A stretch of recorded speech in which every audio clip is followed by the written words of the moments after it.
Bueno, y queremos abordar este tema y las consecuencias de estas cifras, y para eso nos encontramos con el presidente del directorio de Codelco, Óscar Landerreche. ¿Cómo estás? Gusto saludarlo. Hola, ¿cómo estás? Bueno, estamos ante una situación compleja, más allá de los llamados a la tranquilidad que ha hecho la presidenta, llamando incluso a la inversión en nuestro país, pero también el ministro de Hacienda cuando llamó a no sobrereaccionar en el día de ayer. ¿Es para mantenerse en ese tenor? A ver, yo creo que hay que ver dos cosas. Primero, la tendencia en la caída al precio del cobre no es una novedad. Llevamos casi 5 años de caída continua del precio del cobre, que el año pasado se aceleró como resultado, como todos sabemos, de las incertidumbres respecto a la economía de China. Así que ese aspecto no es tan novedoso y había algo de previsión en que íbamos a empezar a llegar a estos niveles. Pero es que inmediatamente cuando usted me señala eso, la pregunta es: ¿por qué entonces las proyecciones que se hicieron del precio del cobre son muy distintas? 2,5 para ejecutar el presupuesto, y cuando se habla del Consejo de Asesores para el Ministerio de Hacienda es aún mayor. Lo que pasa es que en el corto plazo las variables del precio del cobre, como el precio de otros metales, no solo el cobre, se ha vuelto también un instrumento especulativo en los mercados de capitales. Y por lo tanto, si uno mira la serie en el largo plazo, observa que desde hace como unos 10 años se ha vuelto mucho más volátil. Es bien fuerte el gráfico, porque si uno mira en los años 80 y 90, ve que el precio era como planito, era muy previsible. Y después como que entraron los otros actores a ese mercado y lo volvieron mucho más volátil. Así que en el corto plazo es muy difícil realmente de proyectar, pero en el largo plazo un poco menos. Entonces estamos viviendo un poco de esa volatilidad. Es por eso que tiene razón el ministro de Hacienda cuando dice no hay que tomar el precio de hoy como el precio, digamos, de largo plazo. Igual como si rebotara para arriba, tampoco hay que comprárselo para siempre. Hay que tomárselo con precaución. A ver, pero lo claro, porque hay distintas opiniones al respecto. Sí. Todo el mundo está opinando en un periodo complejo, como pasa siempre cuando cae el precio del cobre. Y se habla que por lo menos hasta el 2017 tenemos un precio entre 2 y 2,4, 2,5. El mercado, hasta antes de este último susto que ha habido con la economía china, que es bien reciente, de esta semana, el mercado estaba en un consenso de que el próximo año vamos a tener un precio por ahí por 220, y que el precio de largo plazo, o sea, el que íbamos a converger por ahí por el 2018, 2019, y estar por ahí por 290. Ahora, las nuevas proyecciones de los expertos que estudian estos mercados, que estudian la oferta, quiénes están produciendo, quiénes están demandando, van a salir en febrero. Tenemos que estar bien atentos. Yo creo que se va a pegar una caída. Ambas proyecciones, yo creo que muy probablemente vamos a llegar a que el mercado va a esperar que el precio el próximo año esté por ahí por 2.5, 2.05, 2.10, por ahí. Y el de largo plazo también va a caer un poquitito, y eso es bien natural y bien esperable. Ahora, pero de nuevo va a fluctuar mucho entre medio. Eso significa también que cae el crecimiento del país y el PIB. Por supuesto, cae el crecimiento y cae también la recaudación fiscal. Ahora, lo grave es que cada centavo de dólar, y estas son cifras que se han ventilado ahora, que cada el precio del cobre son 130 aproximadamente millones de dólares que deja de ganar el país. Y ahora, en un escenario complejo, económico, que no solamente está ligado al precio del cobre, sino también a otras situaciones, como se ha explicado largamente, esto lleva a un periodo de incertidumbre. Sí, y es sin duda. Ahora, yo creo que la responsabilidad que tenemos, los actores que tenemos responsabilidad y que tenemos algún rol en este mercado, es ponernos ante escenarios difíciles y enfrentar la situación, básicamente, ¿no? Esas cifras que tú estás dando efectivamente son ciertas. Si uno hace un cálculo, por así decirlo, aritmético, ¿no es cierto? Cae el precio, vendes menos, ganas menos. Pero también está el hecho de que cuando se producen estos periodos tú puedes contraer costos. Tú puedes tratar de ser más eficiente, que es algo que un poquito se relajó en Chile, en el área minera, durante los años del boom minero.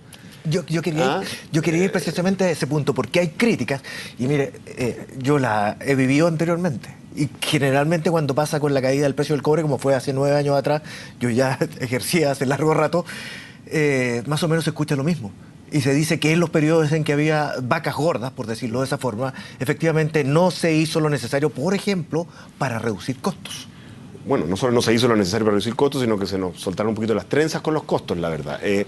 Ahora, ¿qué es lo que hemos estado haciendo, al menos desde que yo estoy en el directorio de Codelco hace un par de años, que estábamos ya enfrentando esta situación y era bastante previsible, desde que está instalado Nelson Pizarro como presidente ejecutivo?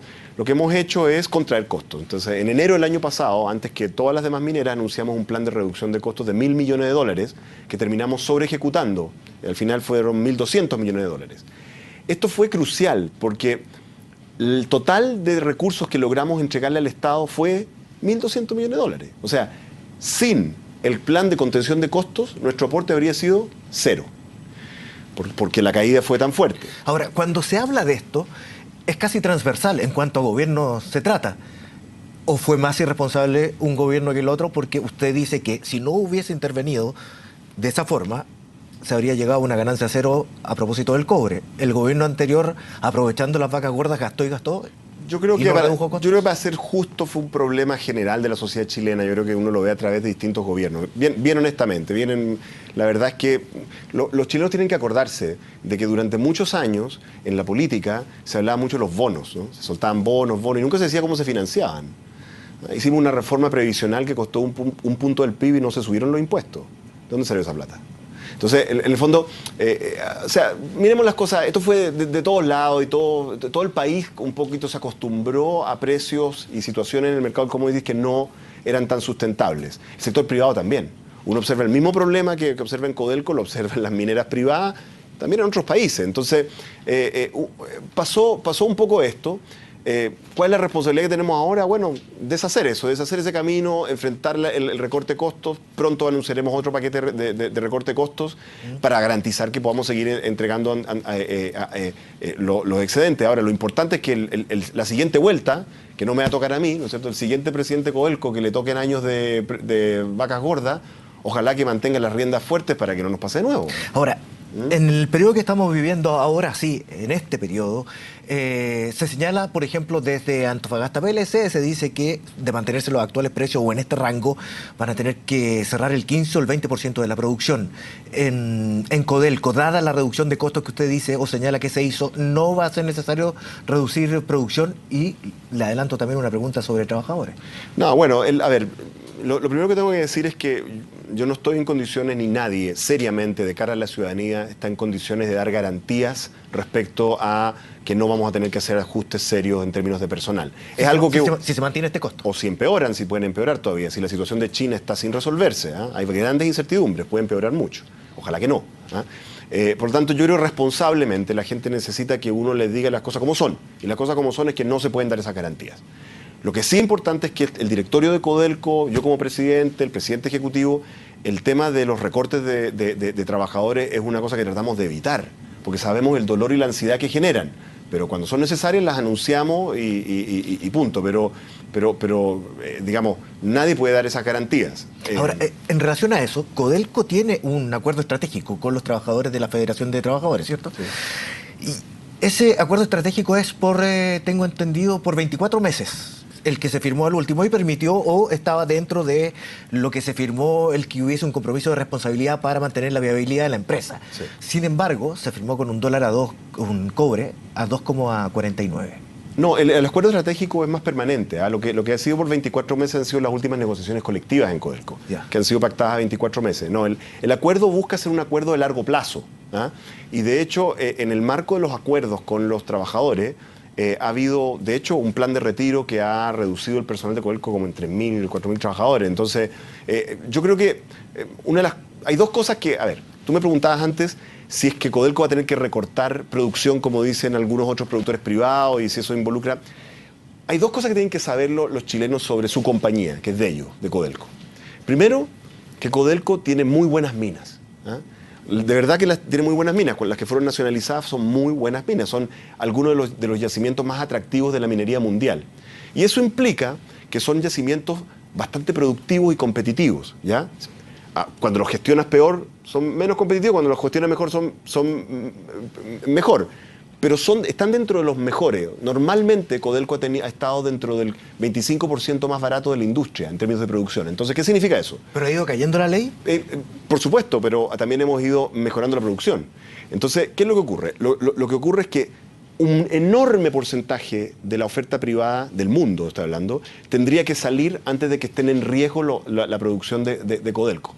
Y una de las razones es que los yacimientos son muy grandes, eso es lo que genera muchos ahorros en costos. También que tenemos, relativo a lo que hoy existe en el mundo, leyes bastante buenas en realidad, a pesar de que son menores que en el pasado, pero son buenas relativas al mercado.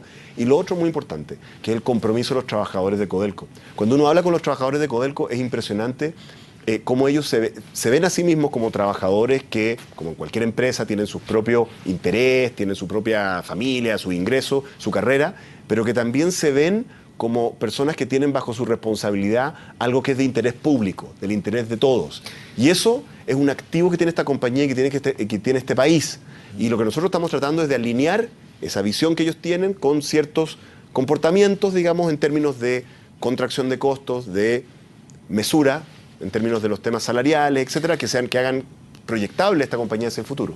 Ahora, estamos hablando, claro, de Codelco, por supuesto, como su representante, pero hablábamos también de las otras mineras privadas que pueden reducir sus costos, efectivamente, lo que va a significar una disminución de los trabajos para la mano de obra. La pequeña y la mediana minería va a ser de las más golpeadas, todos concuerdan en eso, y hoy día la presidenta llamaba a la inversión en el país, y en el país significa en el sector minero para mucha gente. ¿Usted cree que es posible eso, dada los commodities en general? Bueno, yo creo que, a ver, en estos ciclos del precio del cobre es inevitable de que hay empresas que quedan en el margen. Y en el fondo también hay muchos productores que sabían que el precio de los años del boom eran transitorios y entraron para aprovecharlos, ¿ah? Y por eso que producían tanto. Entonces también, bueno, ahora viene la hora en que tienen que retirarse y eso es bastante natural. Eso va a generar un impacto. Yo creo que lo importante desde el punto de vista del país es entender que la economía chilena desde hace mucho tiempo tiene estos ciclos, ¿ah? Estos ciclos en los cuales la minería está al alza, ¿no es cierto? El tipo de cambio está bajo, ¿ah? Y después cuando la minería cae porque el precio baja, el tipo de cambio se devalúa y empieza el sur, empieza la agricultura a ser más competitiva, la pesca, la actividad forestal. Claro. Esa transición, el problema que tiene es que no es automática. Los precios del mercado funcionan, pero el Estado tiene que hacer políticas para facilitar esas transiciones, para que los empresarios que tienen que invertir en esos otros sectores lo hagan de manera más entusiasta. Y ahí yo creo que hay un desafío de coordinación. Que también generalmente está asociado, porque baja el precio del cobre, sube el precio del dólar y por lo tanto las exportaciones frutícolas, por ejemplo, son o devengan mejor. Ahora, la pregunta, y ya para cerrar, porque se nos fue el tiempo, es en general qué hacer con darle más valor agregado a nuestra industria, que es otra de las cuestiones que aparece de tanto en tanto cuando el precio del cobre baja. Sí, no depender tanto de esto. Bueno, nosotros estamos al debe en eso. Yo tengo una visión quizá un poco discrepante con mucha gente de mi profesión en eso, pero creo que estamos bastante al debe en Chile. En Chile hemos aplicado una versión bastante extrema de simplemente exportar lo que tenemos ventajas comparativas nomás y no realmente crear ventajas comparativas. Yo creo que ha habido una visión quizá, digamos, muy al extremo, incluso cuando uno se compara con países europeos, Estados Unidos y Canadá. Yo creo que nosotros, honestamente, mi opinión personal, y en esto no reflejo al directorio, por favor, ni en la compañía, esta es mi opinión como Oscar Landerreche, economista, yo considero que nosotros desaprovechamos los años del boom para eso. O sea, ahí teníamos altos recursos, teníamos la posibilidad de generar políticas que a partir de la riqueza que genera el cobre, generar un desarrollo tecnológico y de capacidades de gestión en las empresas proveedoras que nos podría haber proyectado hacia otros sectores. Doy un ejemplo.